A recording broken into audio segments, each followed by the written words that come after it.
सत साहिब जी, आप सुन रहे हैं जगत गुरु तत्वदर्शी संत रामपाल जी महाराज द्वारा लिखी पुस्तक अध्यात्म ज्ञान का गोला, पेज नंबर 7। ऋग्वेद मंडल नंबर 9, सूक्त 96, मंत्र 17 का हिंदी अनुवाद। अर्थात जैसा कि परमेश्वर कबीर जी ने अपने प्रिय भक्त धर्मदास जी तथा प्रिय दृढ़ भक्त गरीबदास जी को बताया था कि मैं चारों युगों यानी सतयुग, त्रेतायुग, द्वापर तथा कलयुग में सशरीर प्रकट होता हूँ। संसार में प्रकट होने की दो प्रकार की लीला करता हूँ। नंबर 1, प्रथम लीला, प्रत्येक युग में शिशु यानी नवजात बालक का रूप बनाकर कमल के फूल पर विराजमान होता हूँ। वहां से निसंतान दंपति मेरी गुप्त प्रेरणा से अपने घर ले जाते हैं। बड़ा होने की लीला करके मैं तत्व ज्ञान अपने मुख कमल से बोलकर बताता हूँ, जो कबीर वाणी द्वारा काव्य ना यानी कवित्व से दोहों, चौपाइयों, शब्दों यानी कविताओं के रूप में बोलने के कारण मैं कवि भी उपाधि भी प्राप्त करता हूँ। परंतु मैं पूर्ण परमात्मा हूँ। कबीर वाणी, हम ही अलख अल्लाह हैं, मूल रूप करतार, अनंत कोटि ब्रह्मांड में मैं ही सृजनहार। अर्थात कबीर जी ने 600 वर्ष पूर्व बोली कबीर वाणी में बताया है कि मैं वह अल्लाह हूँ जिसको कोई नहीं जानता। मैं ही संसार रूप वृक्ष की जड़ हूँ, यानी सबका धारण पोषण करने वाला हूँ। सर्व ब्रह्मांडों की उत्पत्ति भी मैंने ही की है। ऋग्वेद मंडल 9, सूक्त 96 के अगले मंत्र 18 में स्पष्ट है, जो आगे बताया जाएगा।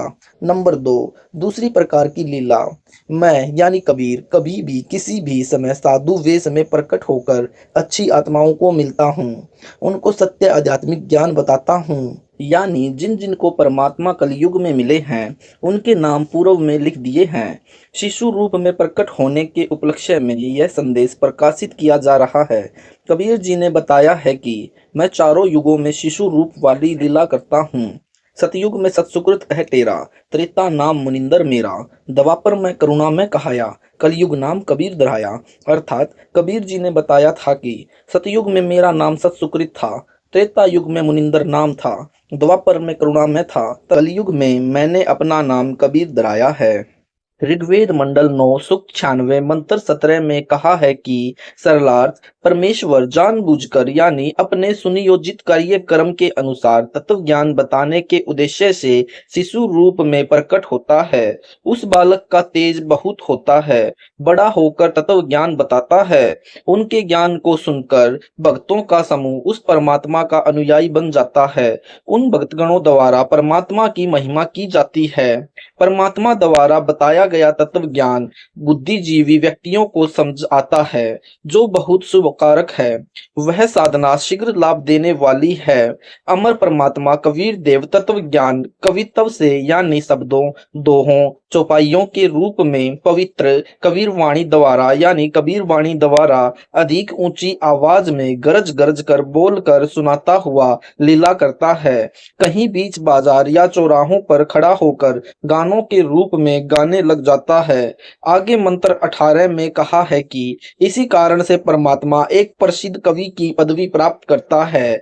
ऋग्वेद मंडल नंबर 9, सूक्त 96, मंत्र 18 का हिंदी अनुवाद, पेज नंबर 8। अर्थात जो संत या ऋषि रूप में प्रकट ऋषि द्वारा रची गई हजारों की संख्या में वाणी साधु स्वभाव के भक्तों के लिए स्वर्ग के समान सुखदायी होती है, उसी के कारण वह परमात्मा प्रसिद्ध कवियों में कवि की पदवी भी प्राप्त करता है। यानी तत्व ज्ञान को दोहों, चौपाइयों, शब्दों के रूप में वाणी बोलने के कारण पूर्ण परमात्मा को कवि भी कहते हैं। परंतु वह अमर परमात्मा होता है। वह परमात्मा बड़ी पृथ्वी पर यानी सतलोक में तीसरे पृष्ठ यानी भाग पर सर्व की पालन की इच्छा करता हुआ तेजोमय शरीर युक्त गुंबज वाले महल में विराजमान है। वहां राजा के समान बैठा है। ऋग्वेद मंडल 9, सूक्त 54, मंत्र 3 में भी प्रमाण है कि परमात्मा संपूर्ण ब्रह्मांडों के ऊपर के भाग में बैठा है। ऋग्वेद मंडल 9, सूक्त 95, मंत्र 2 का हिंदी अनुवाद। अर्थात वह पूर्वोक्त परमेश्वर अपना अन्य सरल शरीर सृजन करके पृथ्वी पर प्रकट होता हुआ वाणी द्वारा भक्ति के सत्य मार्ग को कहता है और भक्तों को सत्य साधना करने की प्रेरणा करता है। परमात्मा द्वारा बताई सत्य साधना साधक को ऐसे भवसागर से पार कर देती है जैसे नौका दरिया से पार लगाती है। सब देवों का देव अर्थात सर्व प्रभुओं का प्रभु यानी परमेश्वर वाणी रूपी यज्ञ के लिए यानी तत्व ज्ञान द्वारा गुप्त भक्ति के नामों यानी मंत्रों का आविष्कार करता है। यानी जो यथार्थ भक्ति मंत्र प्रचलित ग्रंथों में नहीं होते उनको प्रकट करता है। कबीर परमेश्वर जी ने अपनी अमृत वाणी में कहा है कि सोहम शब्द हम जग में लाए, सार शब्द हम गुप्त छुपाए। सोहम ऊपर और है सत्सुकृत एक नाम, सब हंसों का जहां बास है बसती है बिन थाम। अर्थात कबीर परमेश्वर जी ने कहा है कि मैंने सोहम नाम का आविष्कार किया है यानी जगत में लाए हैं, प्रकट किया है। इस सोहम से ऊपर यानी अन्य श्रेष्ठ नाम है वह अभी जो मैंने छुपा रखा है। इसको इस समय तक यानी कलयुग 5505 वर्ष बीतने तक छुपा कर रखना था। कबीर सागर ग्रंथ में परमात्मा ने कहा है कि धर्मदास मेरी लाख दुहाई, सार शब्द बाहर ना जाई, सार शब्द बाहर जो पढ़ी, बिचली पीढ़ी हंस नहीं तरही। सार शब्द तब तक छुपाई जब 5505 कलयुग न बीत जाई। अर्थात कबीर जी ने ये दोनों नाम संत धर्मदास जी को बताए थे परंतु अन्य को बताने के लिए मना किया था। कहा था कि कलयुग के उपरोक्त समय तक चार शब्द छुपा कर रखना है।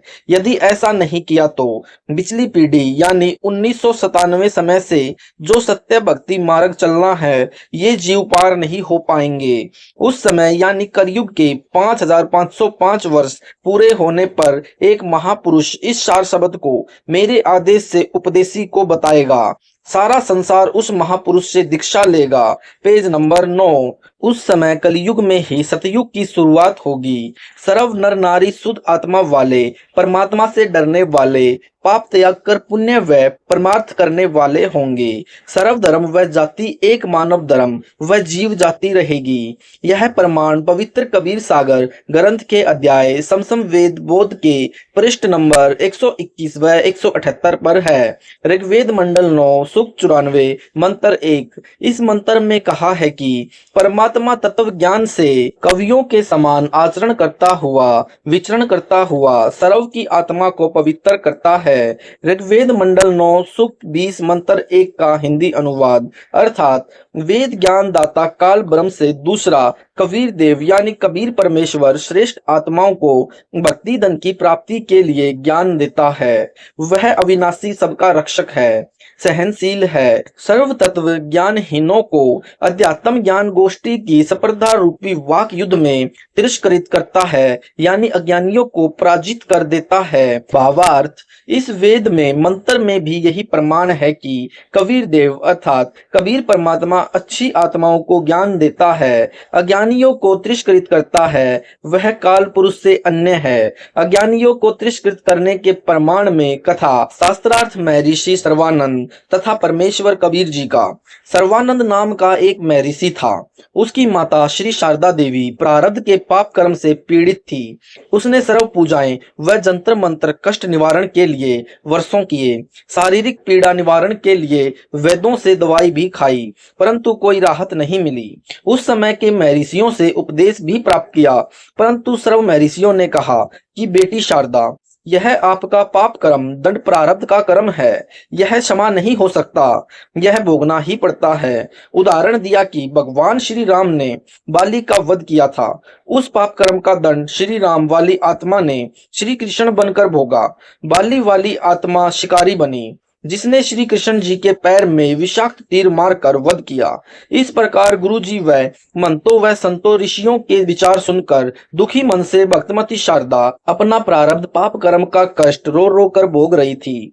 एक दिन किसी निजी रिश्तेदार के कहने पर काशी में स्वयं सशरीर प्रकट हुए कबीर परमेश्वर अर्थात कबीर प्रभु से उपदेश प्राप्त किया तथा उसी दिन कष्ट मुक्त हो गई, क्योंकि पवित्र यजुर्वेद अध्याय 5 मंत्र 32 में लिखा है कि अर्थात कबीर देव यानी कबीर प्रभु पाप का शत्रु है। फिर इसी पवित्र यजुर्वेद अध्याय 8 मंत्र 13 में लिखा है कि परमात्मा अधर्म के अधर्म अर्थात पापों के भी पाप घोर पाप को भी समाप्त कर देता है। प्रभु कबीर देव ने कहा, बेटी शारदा, यह सुख आपके भाग्य में नहीं था, मैंने अपने कोष से प्रदान किया है तथा पाप विनाशक होने का प्रमाण दिया है।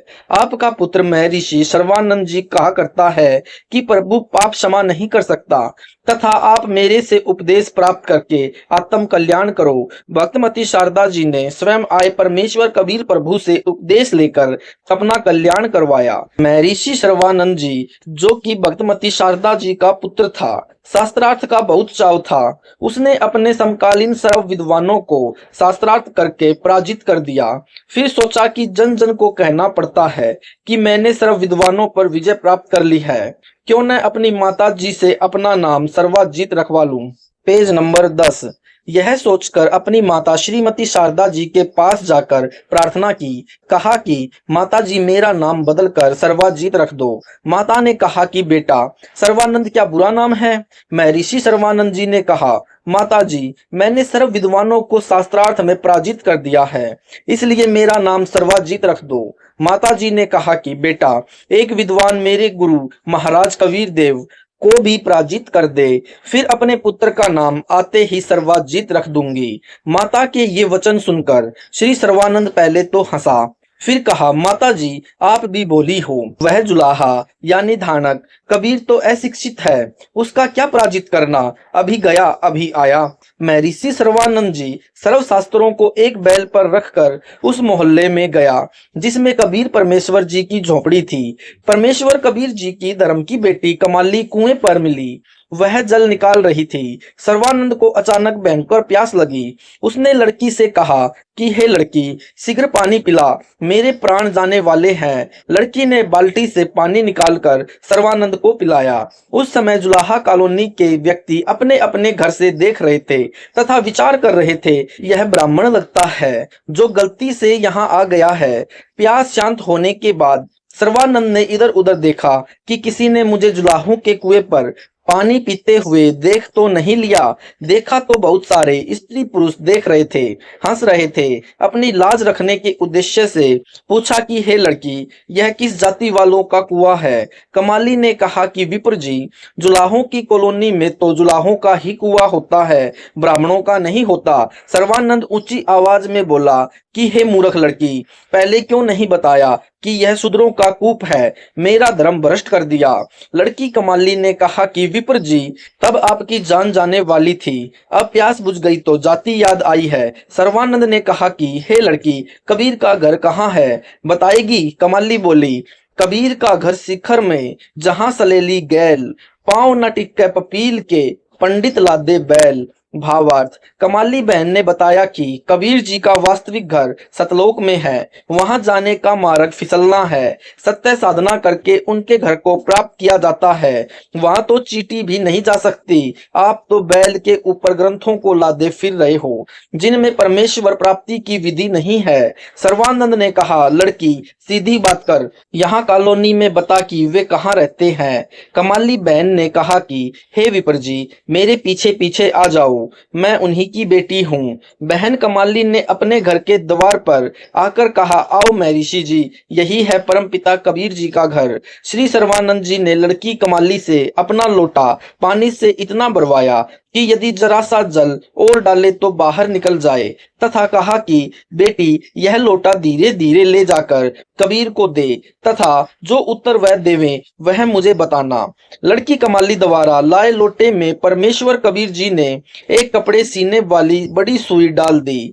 कुछ जल लोटे से बाहर निकालकर पृथ्वी पर गिर गया तथा कहा, पुत्री, यह लोटा श्री सर्वानंद जी को लौटा दो। लोटा वापिस लेकर आई लड़की कमाली से सर्वानंद जी ने पूछा कि क्या उत्तर दिया कबीर ने। कमाली ने प्रभु द्वारा सुई डालने का वृतांत सुनाया। तब महर्षि सर्वानंद जी ने परम पूज्य कबीर परमेश्वर से पूछा कि आपने मेरे प्रश्न का क्या उत्तर दिया। प्रभु कबीर जी ने पूछा कि क्या प्रश्न था आपका। Page number 11। श्री सर्वानंद महर्षि जी ने कहा, मैंने सर्व विद्वानों को शास्त्रार्थ में पराजित कर दिया है। मैंने अपनी माता जी से प्रार्थना की थी कि मेरा नाम सर्वाजित रख दो। मेरी माता जी ने आपको पराजित करने के पश्चात मेरा नाम परिवर्तन करने को कहा है। आपके पास लोटे को पूर्ण रूपेण जल से भरकर भेजने का तात्पर्य है कि मैं ज्ञान से ऐसे परिपूर्ण हूँ जैसे लोटा जल से। इसमें और जल नहीं समाएगा, वह बाहर ही गिरेगा। अर्थात मेरे साथ ज्ञान चर्चा करने से कोई लाभ नहीं होगा। आपका ज्ञान मेरे अंदर नहीं समाएगा, व्यर्थ ही थूक मथोगे। इसलिए हार लिख दो, इसी में आपका हित है। पूज्य परमेश्वर कबीर जी ने कहा कि आपके जल से परिपूर्ण लोटे में लोहे की सुई डालने का अभिप्राय है कि मेरा ज्ञान इतना भारी है कि जैसे सुई लोटे के जल को बाहर निकालती हुई नीचे जाकर रुकी है, इसी प्रकार मेरा तत्व ज्ञान आपके असत्य ज्ञान को निकालकर आपके हृदय में समा जाएगा। महर्षि सर्वानंद जी ने कहा, प्रश्न करो। एक बहुचर्चित विद्वान को जुलाहों के मोहल्ले में आया देखकर आसपास के भोले भाले अशिक्षित जुलाहे शास्त्रार्थ सुनने के लिए एकत्रित हो गए। पूज्य कबीर देव ने प्रश्न किया, कौन ब्रह्मा का पिता है, कौन विष्णु की माँ, शंकर का दादा कौन है, सर्वानंद बताए। उत्तर महर्षि सर्वानंद जी का, श्री ब्रह्मा जी रजोगुण है तथा श्री विष्णु जी सतगुण युक्त हैं तथा श्री शिव जी तमोगुण युक्त है। यह तीनों अजर अमर अर्थात अविनाशी हैं, सर्वेश्वर, महेश्वर, मृत्युंजय हैं। इनके माता पिता कोई नहीं। आप अज्ञानी हो, आपको शास्त्रों का ज्ञान नहीं है। ऐसे ही ऊट पटांग प्रश्न किया है। सर्व उपस्थित अशिक्षित श्रोताओं ने ताली बजाई तथा महर्षि सर्वानंद जी का समर्थन किया। पूज्य कबीर परमेश्वर यानी कबीर प्रभु जी ने कहा कि महर्षि जी, आप श्रीमद देवी भागवत पुराण के तीसरे स्कंद तथा शिव पुराण का छठा तथा सातवां रुद्र संहिता अध्याय प्रभु को साक्षी रखकर गीता जी पर हाथ रखकर पढ़े तथा अनुवाद सुनाए। महर्षि सर्वानंद जी ने पवित्र गीता जी पर हाथ रखकर शपथ ली कि सही सही सुनाऊंगा। पवित्र पुराणों को प्रभु कबीर जी के कहने के पश्चात ध्यान पूर्वक पढ़ा। श्री शिव पुराण में पृष्ठ नंबर 100 से 103 पर लिखा है कि सदा शिव अर्थात काल रूपी ब्रह्म तथा प्रकृति यानी दुर्गा के संयोग यानी पति पत्नी व्यवहार से सतगुण श्री विष्णु जी, रजगुण श्री ब्रह्मा जी तथा तमगुण श्री शिव जी का जन्म हुआ। इसी प्रकृति यानी दुर्गा जो अष्टंगी कहलाती है, त्रिदेव जननी यानी तीनों ब्रह्मा विष्णु शिव जी की माता कहलाती है। पवित्र श्रीमद देवी पुराण तीसरे स्कंद में पृष्ठ नंबर 114 से 123 तक में स्पष्ट वर्णन है कि भगवान विष्णु जी कह रहे हैं कि यह प्रकृति यानी दुर्गा हम तीनों की जननी है। मैंने इसे उस समय देखा था जब मैं छोटा सा बच्चा था। माता की स्तुति करते हुए श्री विष्णु ने कहा कि हे माता, मैं यानी विष्णु, ब्रह्मा तथा शिव तो नासवान हैं, हमारा तो आविर्भाव यानी जन्म तथा तिरोभाव यानी मृत्यु होती है। आप प्रकृति देवी हो। भगवान शंकर ने कहा कि हे माता, यदि ब्रह्मा व विष्णु आपसे उत्पन्न हुए हैं तो मैं शंकर भी आप यानी दुर्गा से ही उत्पन्न हुआ हूँ, अर्थात आप मेरी भी माता हो। महर्षि सर्वानंद जी पहले सुने सुनाए अधूरे शास्त्र विरुद्ध ज्ञान यानी लोकवेद के आधार पर तीनों श्री ब्रह्मा, श्री विष्णु तथा श्री शिव को अविनाशी व अजन्मा कहा करता था। पुराणों को पढ़ता भी था। Page number 12। फिर भी अज्ञानी ही था, क्योंकि ब्रह्म यानी काल पवित्र गीता जी अध्याय 7 श्लोक 10 में कहता है कि मैं सर्व प्राणियों यानी जो मेरे 21 ब्रह्मांडों में मेरे अधीन है की बुद्धि हूँ। जब चाहूं ज्ञान प्रदान कर दूं तथा जब चाहूं अज्ञान भर दूं। उस समय पूर्ण परमात्मा द्वारा पुराणों के अध्याय तथा पृष्ठ बताने के बाद काल यानी ब्रह्म का दबाव हट गया तथा सर्वानंद जी को स्पष्ट ज्ञान हुआ। वास्तव में ऐसा ही लिखा है, परंतु मानहानि के भय से कहा कि मैंने सब पढ़ लिया। ऐसा कहीं नहीं लिखा है। कबीर देव यानी कबीर परमेश्वर से कहा, तू झूठा है, तू क्या जाने शास्त्रों के विषय में, हम प्रतिदिन पढ़ते हैं। फिर क्या था, सर्वानंद जी ने धारा प्रवाहित संस्कृत बोलना प्रारंभ कर दिया। 20 मिनट तक कंठस्थ की हुई कोई और ही वेद वाणी बोलता रहा, पुराण नहीं सुनाया। सर्व उपस्थित बोले बाले श्रोतागण जो संस्कृत भाषा को समझ भी नहीं रहे थे, प्रभावित होकर सर्वानंद महर्षि जी के समर्थन में वाह वाह महाज्ञानी कहने लगे। भावार्थ है कि परमेश्वर कबीर यानी कबीर देव जी को पराजित कर दिया तथा महर्षि सर्वानंद जी को विजयी घोषित कर दिया। परम पूज्य कबीर परमेश्वर जी ने कहा कि सर्वानंद जी, आपने पवित्र गीता जी की कसम खाई थी, वह भी भूल गए। जब आप सामने लिखी शास्त्रों की सच्चाई को भी नहीं मान रहे हो, सोए हुए व्यक्ति को जगाया जा सकता है, जो जानबूझकर सोने का बहाना कर रहा हो उसे जगाया नहीं जा सकता। कबीर, जानबूझ साची तजय करे झूठ से ने, ताकि संगति है प्रभु सपन में भी न दे। इसलिए हे सर्वानंद, मैं हारा तुम जीते। एक जमींदार का पुत्र 7वीं कक्षा में पढ़ता था। उसने कुछ अंग्रेजी भाषा को जान लिया था। एक दिन दोनों पिता पुत्र खेतों में बैलगाड़ी लेकर जा रहे थे। सामने से एक अंग्रेज कार लेकर आ गया। उसने बैलगाड़ी वाले से अंग्रेजी भाषा में रास्ता जानना चाहा। पिता ने पुत्र से कहा, बेटा, यह अंग्रेज अपने आप को ज्यादा ही शिक्षित सिद्ध करना चाहता है। आप भी तो अंग्रेजी भाषा जानते हो, निकाल दे इसकी मरोड़, सुना दे अंग्रेजी बोलकर। किसान के लड़के ने अंग्रेजी भाषा में बीमारी की छुट्टी के लिए प्रार्थना पत्र पूरा सुना दिया। अंग्रेज उस नादान बच्चे की नादानी को भांप कर की पूछ रहा हूँ रास्ता, सुना रहा है बीमारी की छुट्टी का प्रार्थना पत्र। अपनी कार लेकर माथे में हाथ मारकर चल पड़ा। किसान ने अपने विजेता पुत्र की कमर थपथपाई तथा कहा, वाह पुत्र, मेरा तो जीवन सफल कर दिया। आज तूने अंग्रेज को अंग्रेजी भाषा में पराजित कर दिया। तब पुत्र ने कहा, पिताजी, मुझे माई बेस्ट फ्रेंड ऐसे भी याद है। वह सुना देता तो अंग्रेज कार गाड़ी छोड़कर भाग जाता। इसी प्रकार कबीर देव जी पूछ कुछ रहे हैं और सर्वानंद जी उत्तर कुछ दे रहे हैं। इस प्रकार शास्त्रार्थ ने तत्व ज्ञान को उलझा रखा है। परम पूज्य कबीर परमेश्वर ने कहा कि सर्वानंद जी आप जीते, मैं हारा। महर्षि सर्वानंद जी ने कहा, लिख कर दे दो, मैं कच्चा कार्य नहीं करता। परमात्मा कबीर जी ने कहा कि यह कृपा भी आप ही कर दो, लिख लो जो लिखना है, मैं अंगूठा लगा दूंगा। महर्षि सर्वानंद जी ने लिख लिया कि शास्त्रार्थ में सर्वानंद विजयी हुआ तथा कबीर साहेब पराजित हुआ तथा कबीर परमेश्वर से अंगूठा लगवा लिया। अपनी माता जी के पास जाकर सर्वानंद जी ने कहा कि माता जी, लो आपके गुरुदेव को पराजित करने का प्रमाण। भक्तमती शारदा ने कहा, पुत्र पढ़कर सुनाओ। जब सर्वानंद जी ने पढ़ा, उसमें लिखा था कि शास्त्रार्थ में सर्वानंद पराजित हुआ तथा कबीर परमेश्वर विजयी हुआ। Page number 13। सर्वानंद जी की माता जी ने कहा, पुत्र, आप तो कह रहे थे कि मैं विजयी हुआ हूँ, तुम तो हार कर आए हो। महर्षि सर्वानंद जी ने कहा, माता जी, मैं कई दिनों से लगातार शास्त्रार्थ में व्यस्त था, इसलिए निद्रावश होकर मुझसे लिखने में गलती लगी है। फिर जाता हूँ तथा सही लिख कर लाऊंगा। माता जी ने शर्त रखी थी कि विजयी होने का कोई लिखित प्रमाण देगा तो मैं मानूंगी, मौखिक नहीं। महर्षि सर्वानंद जी दोबारा गए तथा कहा कि कबीर साहेब, मेरे लिखने में कुछ त्रुटि रह गई है, दोबारा लिखना पड़ेगा। साहेब कबीर जी ने कहा कि फिर लिख लो। सर्वानंद जी ने फिर लिखकर अंगूठा लगवाकर माता जी के पास आया तो फिर विपरीत ही पाया। कहा, माता जी, फिर जाता हूँ। तीसरी बार लिख कर लाया तथा मकान में प्रवेश करने से पहले पढ़ा, ठीक लिखा था। सर्वानंद जी ने उस लेख से दृष्टि नहीं हटाई तथा चलकर अपने मकान में प्रवेश करता हुआ कहने लगा कि माता जी सुनाऊं। यह कहकर पढ़ने लगा तो उसकी आंखों के सामने अक्षर बदल गए। तीसरी बार फिर यही प्रमाण लिखा गया कि शास्त्रार्थ में सर्वानंद पराजित हुए तथा कबीर साहेब विजयी हुए। सर्वानंद बोल नहीं पाया।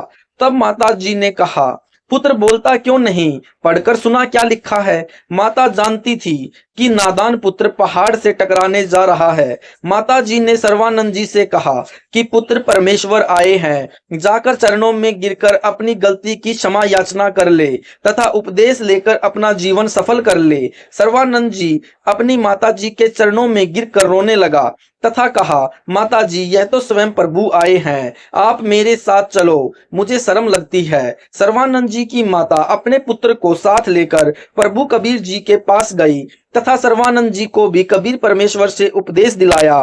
तब उस महर्षि कहलाने वाले नादान प्राणी का पूर्ण परमात्मा के चरणों में आने से ही उद्धार हुआ।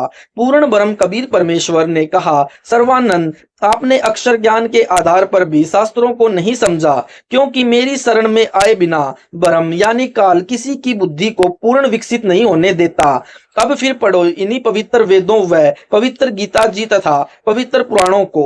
अब आप ब्राह्मण हो गए हो। ब्राह्मण सोई ब्रह्म पहचाने। विद्वान वही है जो पूर्ण परमात्मा को पहचान कर अपना कल्याण करवाए। विशेष आज सन 2013 से लगभग 608 वर्ष पूर्व यही पवित्र वेदों, पवित्र गीता जी व पवित्र पुराणों में लिखा ज्ञान कबीर परमेश्वर जी ने अपनी साधारण वाणी में भी लिख दिया था। यानी जब वे 5 वर्ष के हुए उसी समय अमृत ज्ञान कहना शुरू कर दिया था, जो सन 1493 में धर्मदास जी द्वारा लिखा गया, जो उस समय से तथा आज तक के महर्षियों ने व्याकरण त्रुटि युक्त भाषा कहकर पढ़ना भी आवश्यक नहीं समझा तथा कहा कि कबीर तो अज्ञानी है, इसे अक्षर ज्ञान तो है ही नहीं, यह क्या जाने संस्कृत भाषा में लिखे शास्त्रों में छुपे गूढ़ रहस्य को। हम विद्वान हैं, जो हम कहते हैं वह सब शास्त्रों में लिखा है तथा श्री ब्रह्मा जी, श्री विष्णु जी व श्री शिव जी के कोई माता पिता नहीं है। ये तो अजन्मा, अजर, अमर, अविनाशी तथा सर्वेश्वर, महेश्वर, मृत्युंजय है,